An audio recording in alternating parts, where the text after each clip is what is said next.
Berserah itu bukan berarti nggak pernah salah. Berserah itu adalah cepat kembali kalau salah. Akui keputusan akhir dari Tuhan, itu yang sah. Saya tahu tidak semua orang kita doakan mereka sembuh. Tapi kita tidak menentang kehendak Tuhan kalau kita berdoa untuk kesembuhan. Kalau Anda belum subscribe di channel ini, segera supaya Anda bisa mengikuti terus rema-rema dari Roh Kudus ya. Kita akan belajar firman Tuhan hari ini. Saya berikan judul, Anda catat ya, pelajaran berharga dari Ishak untuk kita. Ya, ini Bapak Ishak, putranya Abraham, papanya Esau Yakub. Pelajaran berharga dari Ishak untuk kita. Sadarkah kita bahwa kejadian-kejadian di Alkitab itu ditulis untuk pembelajaran kita, agar supaya kita diberkati. Jadi pengalaman hidup orang lain itu adalah guru, supaya kita sendiri nggak perlu melalui kesalahan mereka.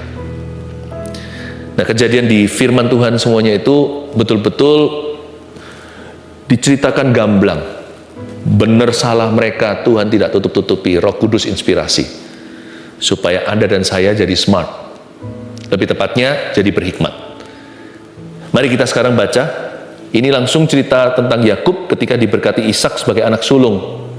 Yakub yang mencuri berkat dari si Esau itu. Tapi saya mau fokus ke Ishak. Pelajaran berharga apa yang kita bisa petik untuk hidup kita hari ini? Apa yang relevan sehari-hari? Ketika Ishak sudah tua, Kejadian 27 ya? Saya udah beritahu belum tadi? Kejadian 27 ayat 1 ya. Ketika Ishak sudah tua dan matanya telah kabur, sehingga ia tidak dapat melihat lagi, dipanggilnyalah Esau, anak sulungnya, serta berkata kepadanya, "Anakku." Saud Esau, "Ya Bapa." Berkatalah Ishak, "Lihat, aku sudah tua, aku tidak tahu bila hari kematianku. Maka sekarang, ambillah senjatamu, tabung panah dan busurmu. Pergilah ke padang, dan burulah bagiku seekor binatang. Olahlah bagiku makanan yang enak, seperti yang kugemari. Sesudah itu bawalah kepadaku, supaya ku makan, agar aku memberkati engkau sebelum aku mati." Ini kan harusnya bagus ya, Papa yang peduli.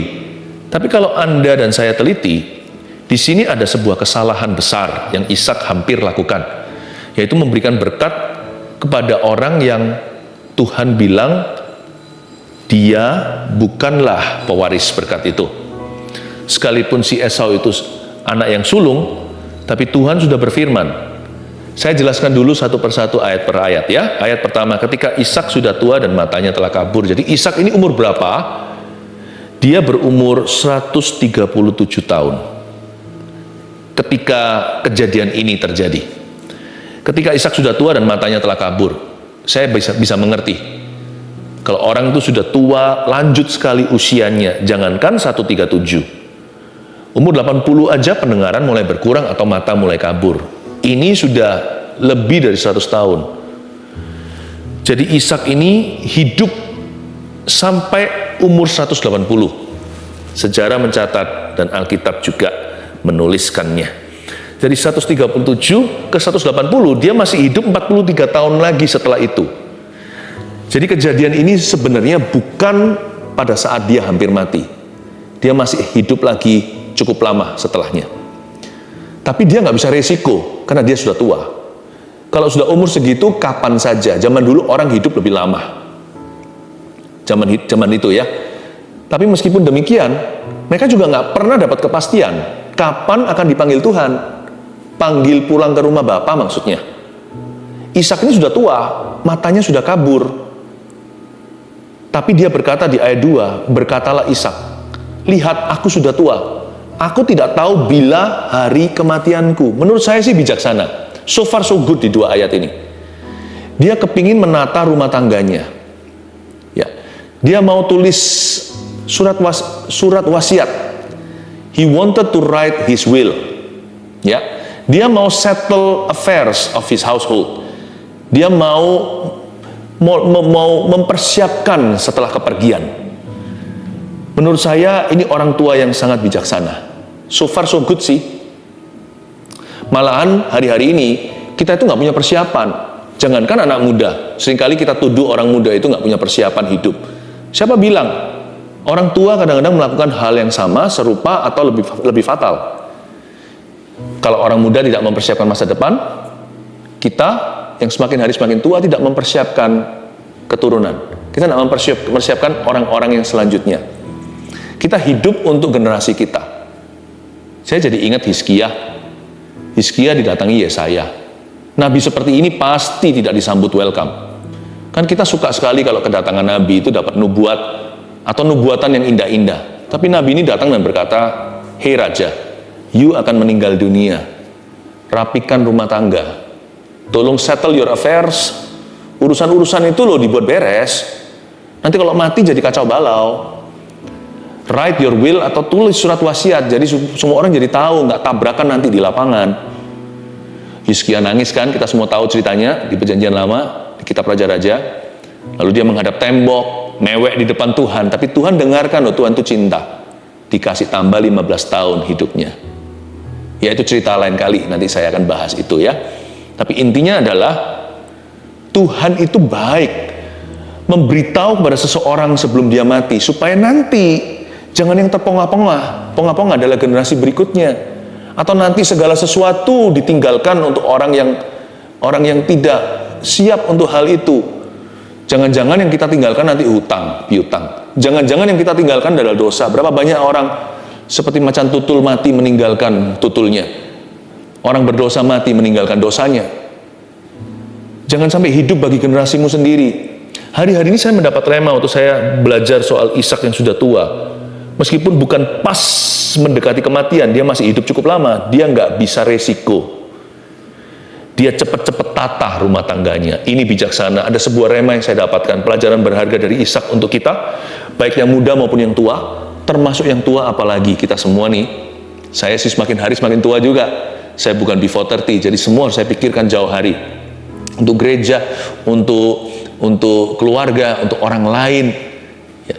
Nomor 1. Ini rema itu. Tulislah ini. Rapikan urusan rumah tangga selagi bisa. Saya rasa Roh Kudus sedang berbicara kepada beberapa orang atau tepatnya lebih kepada banyak orang. Beda-beda sih tiap orang aplikasinya, tetapi pokoknya rapikan rumah tangga Anda selagi bisa. Nggak tentu bicara soal tua loh ya. Kalau mau melayani Tuhan itu sekarang, jangan tunggu nanti stroke lalu kita janji-janji dan berkata kalau Tuhan sembuhkan aku akan melayani. No. Melayani kalau masih mampu. Mengasihi kalau masih ada waktu. Mengampuni selama masih diizinkan. Kita hidup di dalam pengampunan supaya nanti dosa kita pun diampuni oleh Tuhan kalau ketemu Tuhan suatu hari muka dengan muka. Ya. Tapi juga berarti rapikan urusan rumah tangga Anda selagi bisa. Sebuah rema untuk para ayah. Mungkin anak-anaknya masih kecil. Pikirkan jauh hari. Kadang-kadang kita ini lucu. Kita ngaku kalau kita ini kerja untuk anak. Kita persiapkan semua kecuali anaknya. Kok bisa ya? Kita orang-orang timur, itu kan orang-orang Asia, apalagi orang Indonesia, selalu mikir apa-apa untuk anak kan. Tapi lucunya, semua dipersiapkan seputar anak itu, tapi anak itu nggak pernah dipersiapkan, anak itu nggak pernah diajak bicara, anak itu nggak pernah dikasih wejangan, nggak pernah dikasih masukan, melulu hanya dikasih rotan. Atau bahkan lebih parah dari itu, diacuhkan. Semua di-prepare, tetapi yang inti malah diabaikan. Kalau Anda dan saya mau sungguh-sungguh mempersiapkan, rapikan rumah tangga kita selagi bisa, then to the point. Ayah-ayah harus mempersiapkan materinya. Lalu berikan blueprint atau gambar birunya. Kalau mau bikin rumah itu kan ada arsiteknya. Duduk sama anak-anaknya. Nggak bisa sekaligus langsung dalam sehari anak mengerti. Tapi konsisten. Ya kan? Ajak bicara sama mereka. Firman ini tertuju kepada orang tua dulu, kepada papa khususnya, untuk mulai engage your children, mulai perhatikan isi gelas emosi mereka, beri pengetahuan yang tidak bisa didapatkan di sekolah tentang kehidupan. Duduk sama mereka kalau ditanya besok mau sekolah apa, mereka nggak akan bisa menjawabnya. Makanya butuh Anda, meskipun keputusan di tangan mereka. Anda harus memberikan suggestion atau saran. Karena Anda yang paling kenal anak Anda dan Anda yang paling kenal dunia. Anak Anda tidak mengerti itu. karena mereka belum di situ. Andalah papa mama adalah dua pengintai ke tanah Kanaan yang Musa utus itu. Bahkan kalau single parent pun, atau tinggal satu saja ortu, Tuhan akan beserta. Beritahu sama mereka, kayaknya ini cocok untukmu nak, ini kayaknya tidak, tapi terserah kamu, tapi pokoknya begini. Anak butuh jamahan pribadi. Seperti Daud yang mempersiapkan bahan untuk Salomo, dia nggak berhenti di bahan loh. Kalau Anda baca di kitab Raja-Raja sekali lagi, itu kaya sekali pewahyuan. Daud setelah memberikan, dia kasih blueprintnya kepada Salomo, bahkan Salomo bukan anak sulungnya. Salomo diberitahu begini, nanti kamu bangun ya, bait suci itu begini, arahnya kemana dan sebagainya. Salomo tinggal bangun saja. Bukan berarti jadi yes man, hanya menjalankan perintah, enggak. Itu kemitraan ayah atau papa dan anak atau putranya. Tapi Salomo sudah dikasih gambar birunya. Enggak hanya itu, kalau Anda lihat, sebelum Daud meninggal dunia di ranjang kematiannya, atau ranjang, bukan pesakitan ya, karena Daud nggak sakit, tapi hanya sakit tua atau ya sudah meninggal dunia karena lanjut usia. Daud di ranjang kematiannya bisikan ke Salomo, beritahu si A itu gini ya, si B gini, kamu handle-nya begitu. Kalau kamu menanggulangi yang masalah ini, caranya tidak lain, harus dengan cara demikian. Diberitahu satu persatu. Rema buat ayah, Anda untuk mulai rapikan urusan rumah tangga. Tapi Pastor Philip, kematian itu tabu, kita tidak bicarakan. Iya, siapa bilang Anda di ambang kematian? Ishak ini, sekalipun matanya telah kabur, seberapa kabur kan nggak ditulis di sini. Dia itu masih umur 137, masih.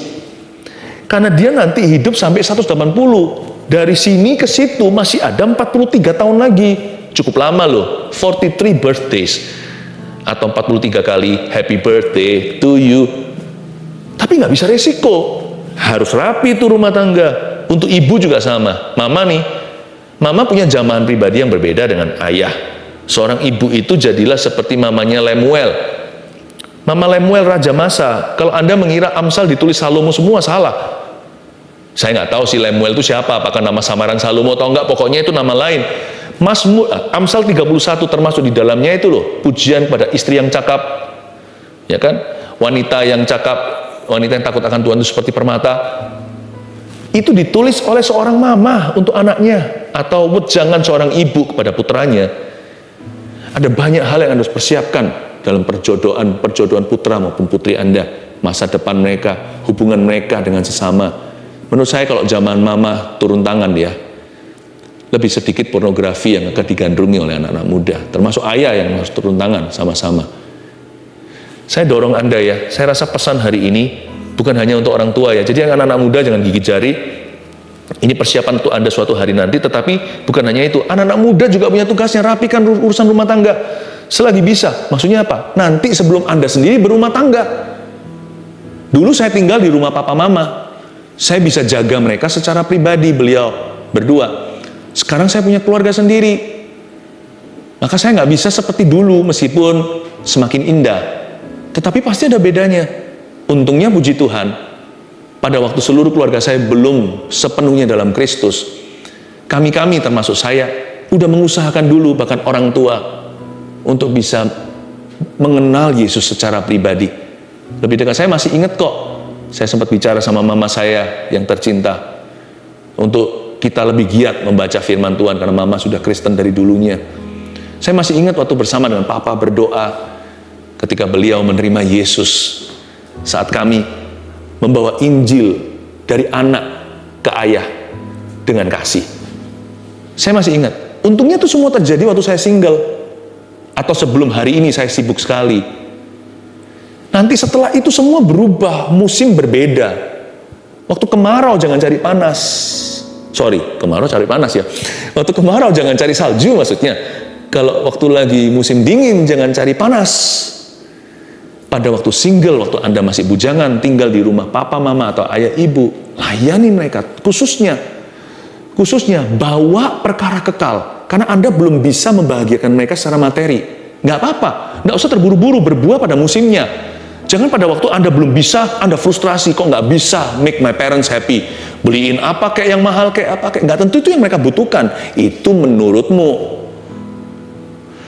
Tapi apa yang Anda bisa berikan? Nanti suatu hari Anda mampu belikan barang mahal pun, Anda nggak bisa berikan itu.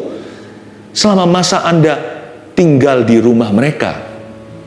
Kasih apa yang Anda sanggup berikan hari ini, yang dari Tuhan itu. Rapikan rumah tangga, urusan rumah tangga, selagi bisa. Nggak gitu, sebanyak orang itu hidup hanya untuk masa depan gitu loh. Oh, mimpinya, tapi yang sekarang diabaikan. Seperti saya katakan tadi, seputar anak disiapkan, anaknya sendiri nggak peduli. Udah nanti. Atau orang hidup di masa lalu, itu lebih payah lagi. Dia nggak bisa lihat masa kini, masa depan. Dia terus menyesali. Orang seperti itu nggak bisa maju. Tapi Tuhan mau Anda hidup di masa kini dan melihat masa depanmu. What should you prepare? Apa yang harus Anda persiapkan?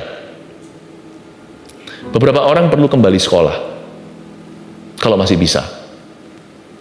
You prepare. Let's prepare not only. You know, some people say, ada beberapa orang yang pernah berkata gini, saya sih siap mati. Ketika kenal Yesus sudah siap meninggal setiap saat saja. Jangan cepat-cepat, tetapi kita siap segala waktu. Mengapa? Karena dalam Kristus hidup adalah Kristus, mati adalah keuntungan. Tapi banyak orang nggak siap loh untuk masa tua. Apa ya, kadang-kadang hari-hari saya renungkan, apa yang harus saya persiapkan untuk masa tua saya ya? Jikalau Tuhan izinkan saya hidup selama itu, apa yang harus saya prepare ya? Saya ingin sekali memprovokasi dengan cara yang baik. Pikiran-pikiran yang Anda pendam atau selama ini Anda anggap tidak penting. Karena Tuhan ingin memberi Anda masa depan penuh pengharapan, maka masa kini harus penuh persiapan. Tangkap itu. Nah, kita sekarang lihat ayat yang ketiga. Maka sekarang ambillah senjatamu, tabung panah dan busurmu, pergilah ke padang dan burulah bagiku seekor binatang. Olahlah bagiku makanan yang enak seperti yang kugemari. Sesudah itu bawalah kepadaku supaya kumakan, agar aku memberkati engkau sebelum aku mati. Nah, disinilah kesalahan. Ayat 3, biasalah instruksi kepada Esau yang suka berburu. Ayo ambil senjatamu, tangkaplah hewan hutan, lalu nanti masakkan dengan cara yang aku paling suka. Mau kare kek, atau pakai nggak tahulah bumbu apa yang dia suka, supaya aku makan. Nah, di sini kesalahannya. Agar aku memberkati engkau sebelum aku mati. Pastor Philip, apa salahnya sih memberkati? Karena Ishak memberkati sesuatu yang merupakan sebuah kelancangan. Dan dia tahu. Nah, saya harus buka cerita ini. Karena Alkitab tidak silent. Alkitab itu tidak diam dan menutupi. Bahkan Daud salah sama Batsheba pun dibuka di dalam firman. Ishak juga sama. Dia hendak melakukan sesuatu yang Tuhan bilang jangan. Dia melanggar tatanan. Tulis dulu poin nomor 2. Jangan menentang kehendak Tuhan yang dinyatakan. Nah, Ishak hampir melakukan itu atau sedang melakukan yang demikian. Tapi Tuhan mengalahkan dia. Atau lebih tepatnya Tuhan menggagalkan plannya. Mengapa? Karena Tuhan pernah bicara ketika dua anak yang namanya anak kembar itu Esau dan Yakub di dalam kandungan Ribka, kan mereka bertolak-tolakan. Saya nggak tahu apa yang dirasakan oleh seorang mama. Pokoknya gejolak luar biasa sampai Ribka berkata, kalau begini aku nggak mau hidup. Buat apa aku hidup? Karena bayi di dalamnya itu dua-dua bertolak-tolakan. Lalu mereka dikatakan di pasal sebelumnya, 2 pasal sebelumnya, tepatnya pasal 25, mereka itu berdoa kepada Tuhan, Ribka. Tapi kalau Ribka doa, ya pasti Ishak juga berdoa. Wong Ishak lah yang mendoakan agar Ribka itu mengandung kok, lalu diberi Tuhan twins, atau diberikan anak kembar. Nah, ketika mereka berdoa meminta petunjuk Tuhan, datanglah firman Tuhan. 25, Kejadian 25, ayat 23, nggak usah dibuka, nanti buka sendiri. Kira-kira begini bunyinya. Tuhan berfirman, di dalam kandunganmu itu, di dalam rahimmu, ada 2 bangsa. 2 suku bangsa akan berpencar dari sana.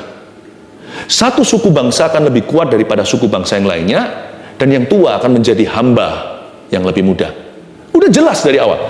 Sebelum Yakub maupun Esau, dua-duanya bisa berbuat baik atau berbuat jahat. Tuhan sudah menentukan, nanti hak kesulungan itu bukan by usia.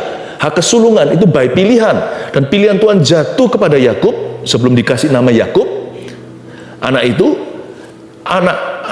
tapi pilihan Tuhan jatuh kepada yang muda yang akan menjadi tuan terhadap yang tua. Suku yang satu ini akan lebih kuat dari suku satunya. Lalu keluarlah Esau, gitu. sebagai bayi kemerah-merahan, makanya dikasih nama Esau. Waktu Yakub keluar, pegang tumit kokonya, makanya dikasih nama Yakub. Masa Ishak nggak tahu? Saya aja mencatat, saya sebagai orang yang tidak sekenal Tuhan seperti Bapak Abraham, Ishak, Yakub aja, saya aja mencatat apa yang Tuhan katakan dalam hidup saya.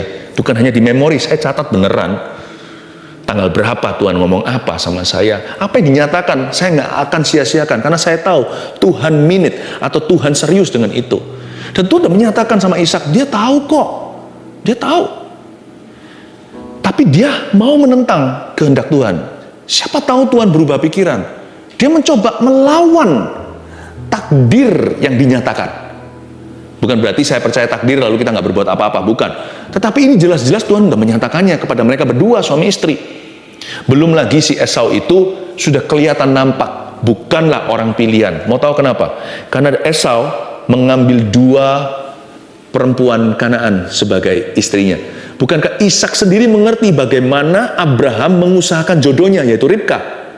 Itu Abraham kirim hambanya yang paling tua, yang paling dipercaya di seluruh rumah tangganya untuk pergi ke rumah kampung halamannya untuk cari seorang istri dengan wanti-wanti, dengan sebuah peringatan keras, jangan membawa Ishak kembali ke situ, dan dengan peringatan lebih keras lagi, jangan ambil perempuan Kanaan. Mengapa kok perempuan Kanaan nggak boleh? Karena mereka tidak seiman, gitulah ya bahasa simpelnya. Dan mereka itu punya value atau nilai yang duniawi yang beda sekali dengan umat pilihan Allah. Nggak bisalah minyak dan air itu bersatu. Ishak mendengar itu, tahu prosesnya. Abraham sangat-sangat anti, jangan sampai anaknya kawin salah. Kok sekarang dia lihat Esau ambil 2 lagi perempuan Kanaan, dan itu menjadi kepedihan hati papa mamanya, karena Alkitab mengatakan demikian di pasal sebelumnya. Masa dia nggak bisa lihat? Dia tahu jelas, 1 thing goes wrong, 2 thing goes wrong. 1 hal salah, 2 hal salah, 2, 3 hal salah. Bukan tanpa saksi kalau Tuhan itu memberi pewahyuan. Tapi dia menentang itu. Satu lagi bukti ya, kenapa dia menentang Tuhan adalah, dia diam-diam melakukan ini. Dia diam-diam beritahu sama Esau, kamu ambil senjatamu, coba kamu minimal dapat rabbit kek, atau mungkin dapat kijang atau apa, masakkan papa, dibawa masuk ke kemah. Perkara begini ini perkara besar, sedangkan sunat saja di dalam kebudayaan Yahudi itu seperti dirayakan seluruh rumah tangga besarnya, apalagi jikalau putra mahkota. Itu betul-betul menjadi sebuah milestone atau sebuah titik, seperti orang itu punya bayi 1 bulan dirayakan, atau bagi-bagi kue atau apa gitu ya, berapa kebudayaan kan begitu. Atau nanti Sweet 17 kalau di Amerika Sweet 16. Ada. Itu adalah sesuatu yang sangat penting. Kenapa dia diam-diam? Dia sungkan kali sama istrinya karena sama-sama dapat pewahyuan, tapi satu mau diam-diam melanggar. Ini kurang mulia dari Bapak Ishak sebenarnya. Karena hal seperti ini harusnya seluruh keluarga punya urusan. Ini harusnya menjadi publik, diumumkan di dalam rumah tangganya. Tapi dia diam-diam. Dari sini saya tahu bahwa he knew in his heart this was the wrong thing to do. Dia tahu di dalam hatinya ini adalah perkara yang salah. Tapi nggak fair kalau saya hanya tunjukkan kegagalan Ishak. Kita semua juga punya banyak kegagalan. Sekarang saya tunjukkan kehebatannya, mengapa dia salah satu patriarchs atau salah satu daripada bapak-bapak Israel. Nah, saya sekarang ajak Anda melompat ya, ceritanya, singkat cerita ya. Ini akhirnya terjadi drama luar biasa. Berkat itu tercuri dari Esau ke Yakub. Sekarang kita langsung melihat di ayat yang 30 sampai 33. Setelah Ishak selesai memberkati Yakub, oke? Dan baru saja Yakub keluar meninggalkan Ishak ayahnya, pulanglah Esau kakaknya dari berburu. Ia juga menyediakan makanan yang enak lalu membawanya kepada ayahnya. Katanya kepada ayahnya, "Bapak, bangunlah dan makan daging buruan masakan anakmu agar engkau memberkati aku." Tetapi kata Ishak, ayahnya kepadanya, "Siapakah engkau ini?" Sahutnya, "Akulah anakmu, anak sulungmu, Esau." Esau, Pak, Esau. Lalu terkejutlah Ishak dengan sangat, serta berkata, "Siapakah gerangan dia yang memburu binatang itu dan yang telah membawanya kepadaku? Lalu tadi siapa loh? Aku telah memakan semuanya sebelum engkau datang dan telah memberkati dia. Too late, terlambat, aku sudah mengucapkan berkat." dan dia akan tetap orang yang diberkati. Garis bawahi kata dan dia akan tetap orang yang diberkati. Ini mulianya Ishak. Tapi sebelumnya saya tunjukkan reaksinya. Ayat 33, lalu terkejutlah Ishak dengan sangat. Kata terkejutlah Ishak dengan sangat itu kalau disinetronkan, itu seperti jeng jeng gitu.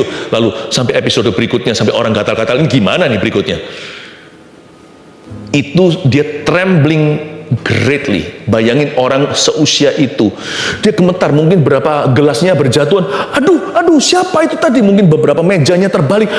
Lalu dia mungkin hampir jatuh, hampir saja terlempar dari sofanya, mungkin begitu ya. Dia gemetar, trembling greatly. Mengapa dia begitu? Karena Tuhan menggagalkan rencananya. Jangan menentang kehendak Tuhan. Pasti gagal. Karena Tuhan yang akan menggagalkannya.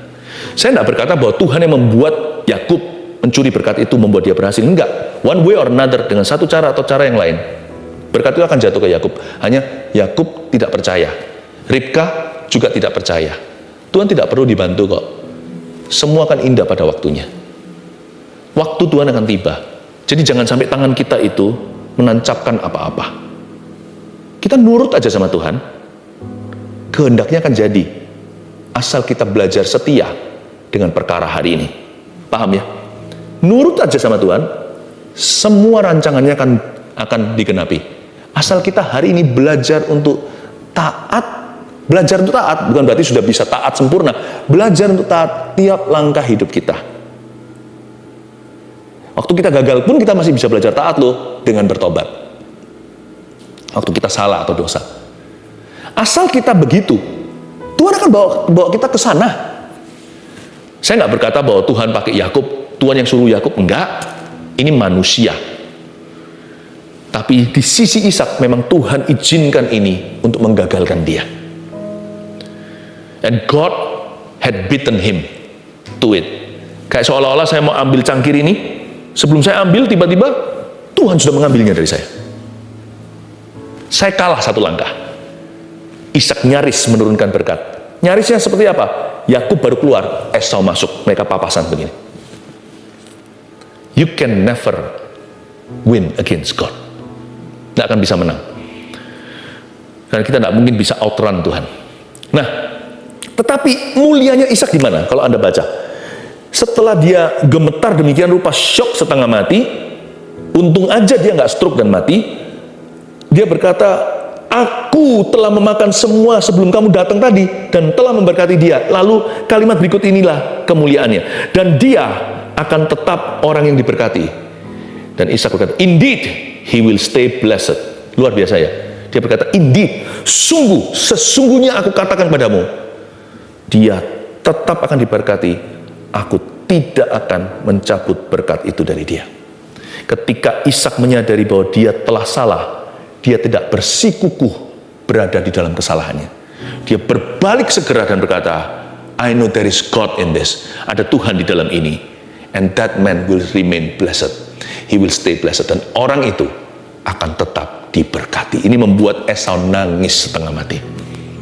He will remain blessed. Tiba-tiba dia ingat mungkin pasal 25 ayat 23, di dalam rahim ada dua suku, yang satu suku lebih besar dan yang tua akan menjadi hamba kepada yang muda. Dia langsung ingat dan berkata, let God's will be done, biar kehendak Tuhan jadi.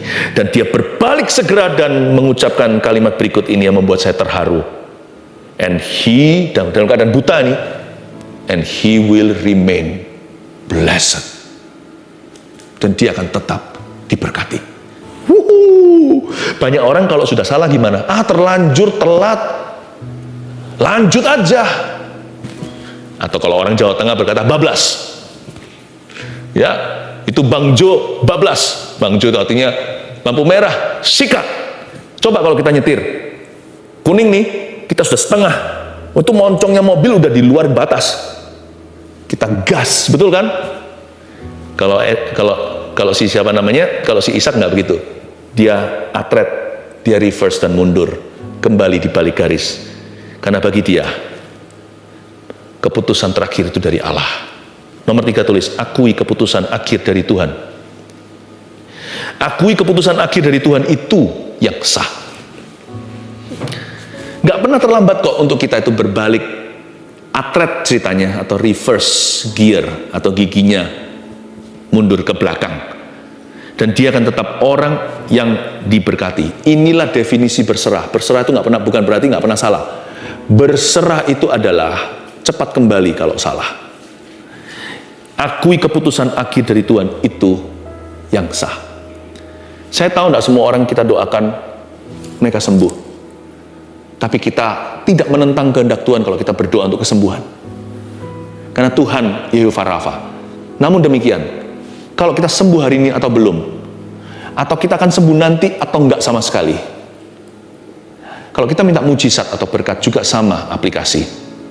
Jikalau pada akhirnya, apapun result atau terakhir hasilnya, kita harus bisa menerima keputusan akhir Allah. Akuilah bahwa keputusan akhir yang dari Tuhan itulah yang sah dalam kehidupanmu. Berapa banyak orang punya cita-cita begini, aku mau begini. Perjalanannya beda. Tapi ujungnya, jangan jadi orang yang nanti kecewa sama Tuhan lalu mati, masuk neraka. Kita harus bisa menoleh dan berkata, it is well with my soul. Tenanglah jiwaku, semua baik-baik. Kehendak Tuhan, bukan kehendakku, terjadilah. Kalau kita bisa begitu, kita orang yang paling plong. Saya kagum sama Bapak Ishak. Dia juga pernah kedagingan. Tetapi saya lihat rohnya dia itu benar di hadapan Allah. Dia berkata, and he will remain blessed. Dia tidak retract atau tidak mengambil kembali berkatnya. Dan dia tidak bersikuku dalam kesalahannya. 3 hal ini yang kita bisa pelajari dari Bapak Ishak hari ini. Terapkan dalam hidupanmu rema-rema dari Roh Kudus ini. 1, rapikan urusan rumah tangga selagi bisa. Oke? 2, jangan menentang kehendak Tuhan yang dinyatakan. Don't even think about it. Bahkan jangan dipikirkan. Jangan coba-coba ke arah situ.